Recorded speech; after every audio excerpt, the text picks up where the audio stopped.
Ladies and gentlemen, David Fargas.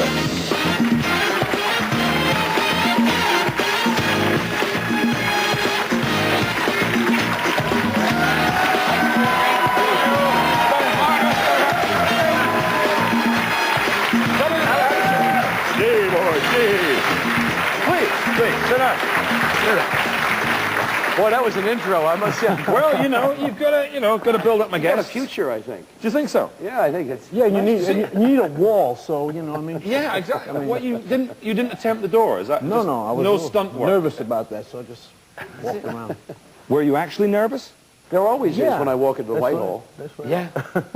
I mean, this is the home of the Dead Monkey. This is the home of your play, The Dead Monkey. We shared the corridors. The corridors of power. Dead dogs, dead monkeys. Are you teamed up again?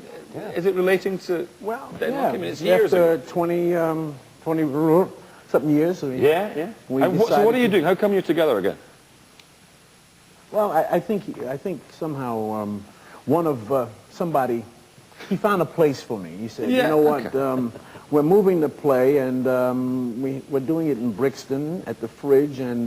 Because that's generally a club, isn't it, the Brixton Fridge? That's the whole idea. Okay, so, carry on. So I saw David over here, and I was over here doing some things, and he gave me this notion about the play and sent me the play in Los Angeles, and I read it, and I said, when do I show up? So the play's on in the Fridge, and then does it turn into a club afterwards? Are you? Well, what we're doing is it's an event that we're calling Alive in the Fridge. Okay. All right, and the Dead Monkey is alive in the Fridge. Right. But part of the evening after the play, we're also doing a concert in which Antonio and Alexa Hamilton, my partner, who's also in the play, and myself, in a band called Religion, are doing. So it's a play and a concert. Then there's some dance and whatever. There's a fashion show, an art exhibit, and then after. It sounds like a happening. It sounds like a 60s. It's a 60s kind of thing. Yeah. You weren't from that background, Antonio, were you? So I'm old enough to be from that background. Asking Antonio a lot of questions. It's just because you've been on the show before. I've been on, David. So I know everything I need to know about you. Don't mind if I go to sleep. Yeah, exactly. Put your feet up while I just find it. What is your background? Were you a 60s kid? Yeah, I'm a 60s kid. I sort of started in this business when I was 14 years old in New York, and made it through 60s, well, mid-60s. Yeah. So I did that in the 70s, 80s, and here I am in the 90s, Still doing it. We're still doing it, and with David again, and it's been an interesting ride. What was it? The thing that I found strange about the old days in Starsky Hutch was the fact that you always went to ask Huggy Bear. But when there was about 5 minutes left, you couldn't solve the case. You go and ask him, and he'd go, well, it's those guys down there. Why didn't you ask him at the start of the episode? It's so obvious. Right. That was a cheap device. You have two great cops who had to rely on this weird kind of guy to let them know what the deal was, but it's formulaic television that we tried to bring some kind of reality to. And I mean, you got the writers sitting there. You can see how are we going to get that? How are we going to get that in the third act? Ask Huggy. Let's go to Huggy.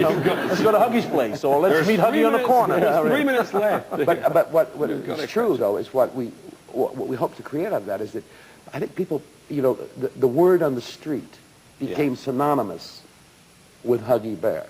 Right? Sure. So the word on the street is a very powerful thing. Now the word on the street was close to this side of the law, and we had the other ear was Dobie in the office, and that was the law. Yeah.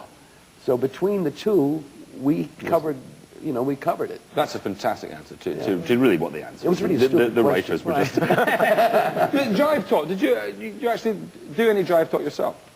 Well, I mean, coming from New York and having seen the hip, slick, and cool guys and all of that, and because I'm a character actor, all the provocative people are always the people who walk the same line as Huggy Bear, as far as I'm concerned. And so, yeah. I mean, is it something can I give you something in English and you'll be able to translate it into roughly kind of something like, would you be so good as to lend me your cricket pads? I seem to have left mine in the vicarage. How would you deal with that kind of? Hey, baby, would you let me cop your fly, wicked cricket pads? I seem to have cut loose of mine in the Holy Side House.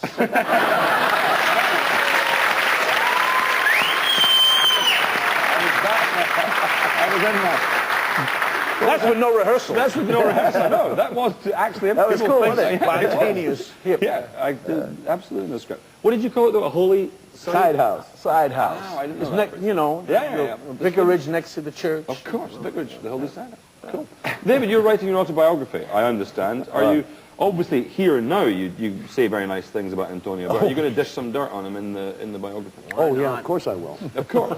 No, it wouldn't be a good book without it. No, exactly. Why? Won't sell. I mean, You it's a gotta little- have dirt. Exactly. No, it's a little pretend. I've finally, somebody has twisted my arm enough to do something like that, but it's taken a long time. So you're in the middle of it, are you? Well, I'm doing it. Basically, what you're saying is you haven't written and it's No, haven't really started yet. That's I'm what you doing. come on. I'm going to do it before I forget. Okay. You know, and memory is the second thing to go, as what you will know. Really? Yeah. What was the question? Well, you see, what's the first thing to go, David? I'm not going to. I don't want to know. I'm not going to go. Now, I'm very excited about your dog coming on. This January, because, Well, you know, your dog is lovely. My dog very is- quiet, isn't he? right? Very well You trained. know, the only thing you didn't ask him to do was freeze. You see? Look at that. He instantly picked up Like on it. that, man. And it's been 2 years I've been doing this job. And Yeah. I've never had an animal. I know in America, An animal. Letterman has an animal on every night. Yeah. But I've never had it. Can I? You've had can a I few wel- dogs, though. Had a few dogs, of course. Can we welcome on? Oh, absolutely. Okay, ladies and gentlemen. Will he just come on, actually? He'll wander out. Yeah. Oh, cool. Call him and Okay. see what happens. Call him. Please welcome Checky. Checky. Hey, puppy, how do you know? Oh, watch it. Check.